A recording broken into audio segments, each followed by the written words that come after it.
Hi everyone, this is Diane. I just came to show you a few things. I have a small haul from Antique Mall, I guess, and the things that I made with my Scrappy stuff, papers and fabrics, last weekend. I said for a while I was going to spend a couple months, hopefully, making things with scraps on the weekends. So I wanted to show you some of what I got done last weekend. So there is a antique, I guess you call it an antique mall, just on the other side of town. I don't go to it very often because it's pricier than what I want to pay usually. But they have a flea market out in the parking lot on Sundays, one Sunday a month in the summer. But they had an indoor. There's a big empty part of the building that they're in, so they could use that part and had an indoor flea market. But at their flea markets, they're not flea market stuff. It's vendors with candles and homemade things and jewelry and very, very little what I would consider flea market stuff. And it was the same on the indoor, on the inside one. There wasn't anything there that was just new stuff.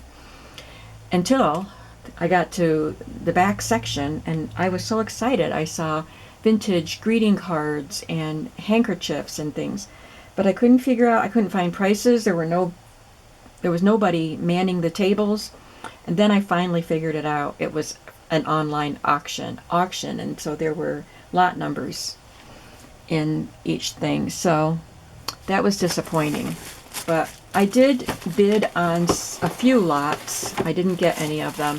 I picked these up from one of the regular vendors that's in the antique mall. But I was waiting to see if I won one of the auctions so I could show everything together, but they went higher than I was willing to pay, so I stopped bidding. So I did bring home 3 things last Sunday. One was this bundle of postcards, antique postcards, and it said 50 postcards, and it was all taped up really tight so I couldn't see anything in there, but I figured I would take a chance, and I love them.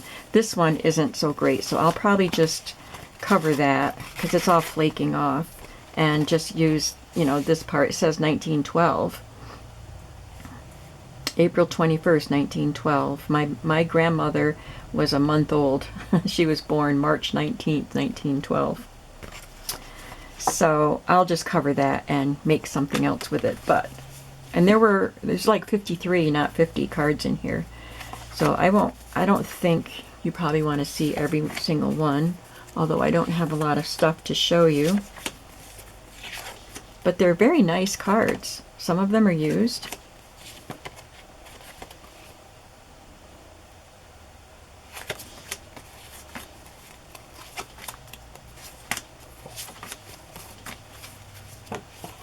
Look at the pansies.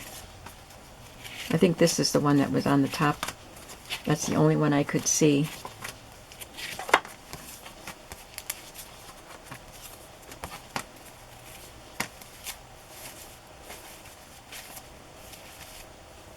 That one's pretty. That one's beautiful. Maybe that's the one that was on top. It was one of those that looked kind of like that. And I found this ledger. It's the Teacher's True Record Register Reveal Report right from the start. And it's unique.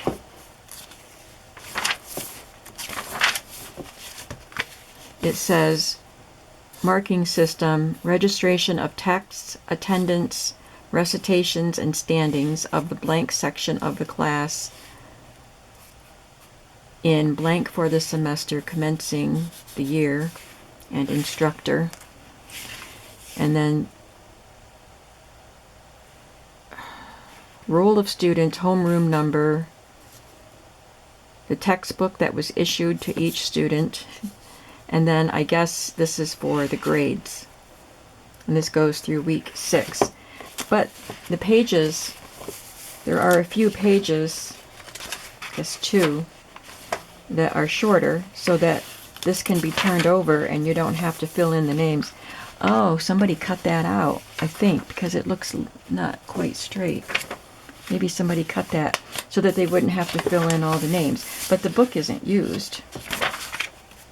And then you have a full page and then 2 short pages. There's not a whole lot of pages. It's not a fat book. It's probably just to be used for 1 school year. But it's pretty cool, isn't it?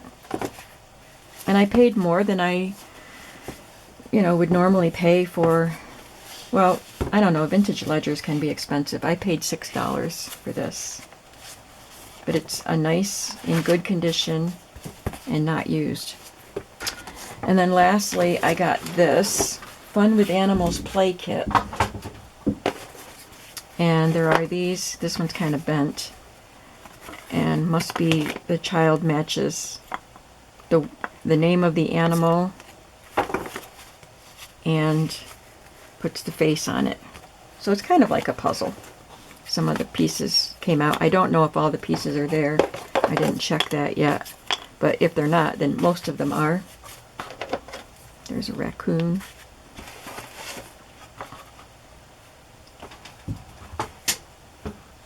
I don't know if these came together. This says Fun with Animals. Oh yeah, this is part of the kit.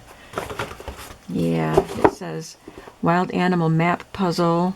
There's the puzzle that I just showed you. Fun at the Zoo game. So, yeah. And that's a puzzle, I think. So this isn't there, and this isn't there, but these cards are in there. So if I remove that, then I have these cards. Oops.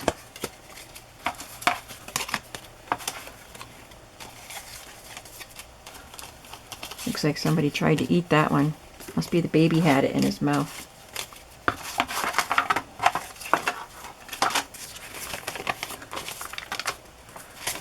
There's the instructions. Quite a few cards in here. I haven't really looked at it since I brought it home. And there are more cards down in the bottom there than I thought there were, so that makes me happy. And there's 2 little tokens. They're an unusual shape. They look like puzzle pieces, don't they?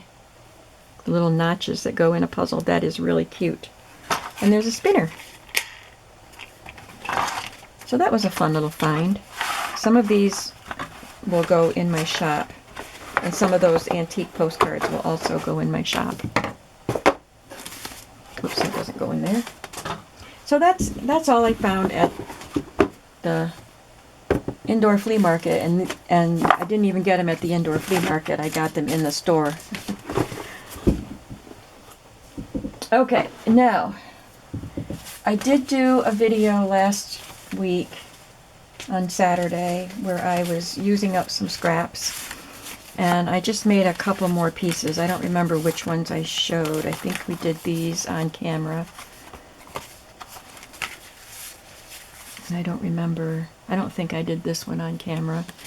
This was a piece of file or cardstock that I had Mod Podged a napkin to. So I just took this piece and made it into a little pocket and added this. This might have come from Nick the Booksmith, and it's a definition of book. So I made a little pocket. Made a pocket with that.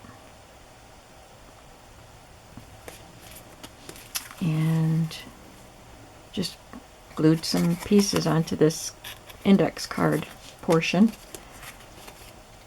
And we may have done this one on camera, I don't remember. And then I took my bigger pieces of cut off scrapbook paper and just sat down at my sewing machine and sewed some together so that I can make a large page. I don't know what book they'll go in at this point, but I like to have them on hand for when I need bigger pages.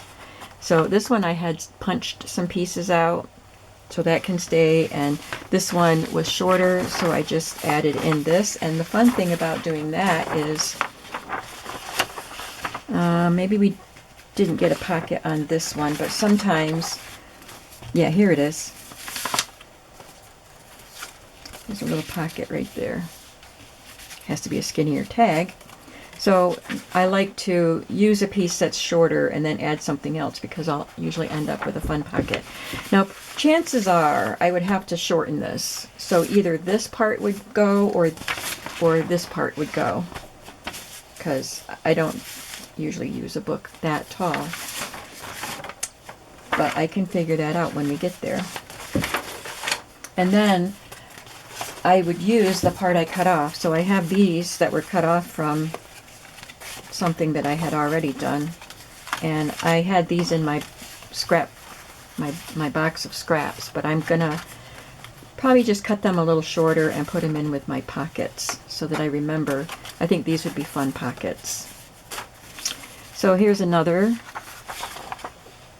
and there's a pocket right there, and I can use the tag that wide, but I would want it to be taller because the pocket goes way down here.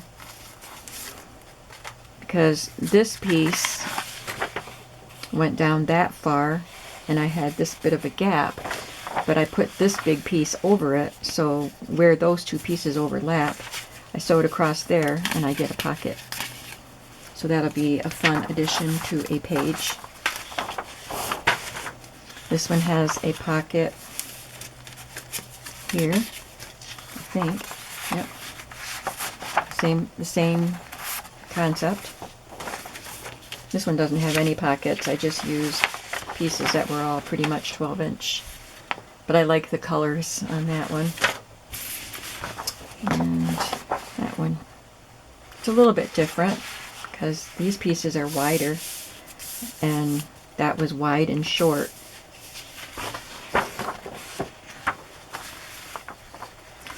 So I think these will be fun pages in a larger book. So that's what I did on Saturday. And then I had a little bit of time on Sunday to come in here. And I just, I think it was Saturday. Yeah, it was actually, it was, I don't know what night it was, but I was sitting in the living room actually with a tray on my lap and my fabric, little containers of fabric that I showed you last week that I said I needed to make fabric flips because they were too full. Let me show you what they look like now. I forgot how many here, but there's a lot of fabric flips here, and I just have to sew them. Some of them I did sew, but most of them are just pinned. But look, they're still full. But it was up high. But really, it doesn't take much fabric to make fabric flips, because I still have that much left in my little Scrappy bins.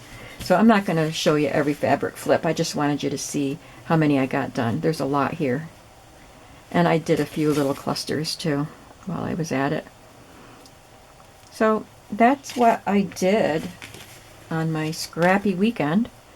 Tomorrow's Saturday, so maybe I'll do some more scrappiness in here tomorrow. But I have to clean up my room first.